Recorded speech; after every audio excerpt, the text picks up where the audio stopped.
അദ്ഭുതനാഥ കാരുണ്യരൂപനേ,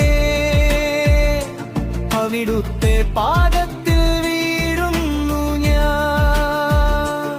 രോഗികൾക്ക് ആശ്വാസം, അന്ധർക്ക് കാഴ്ചയാ, സ്നേഹത്തിൻ കൈ നീട്ടി കാത്തിടണേ.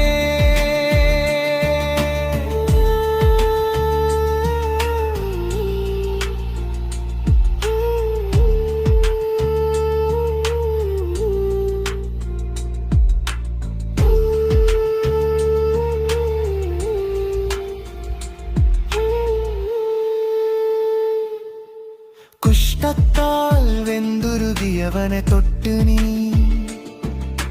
ശുദ്ധനാക്കി മാറ്റിയ കാരുണ്യമേ. തളർവാദ രോഗിയെ കട്ടിലിൽ നിന്നുയർത്തി നടക്കുവാൻ ശക്തി നൽകിയ നാഥനേ. കാനായിലെ കല്യാണ വീതിയിൽ വെള്ളത്തെ വീഞ്ഞാക്കി മാറ്റി നീ, കണ്ണീരു കണ്ടു നീ പുഞ്ചിരി നൽകി, ആനന്ദം നിറച്ചു നീ ഉള്ളങ്ങളിൽ. ഇന്നും അവിടുത്തെ സ്നേഹം തുടരുന്നു, പ്രത്യാശ നൽകി വഴി കാട്ടുന്നു, ആപത്തു നേരത്ത് കൂടെ നടക്കുന്നു. എൻ പ്രാണനാഥനെ വാഴ്ത്തുന്നു.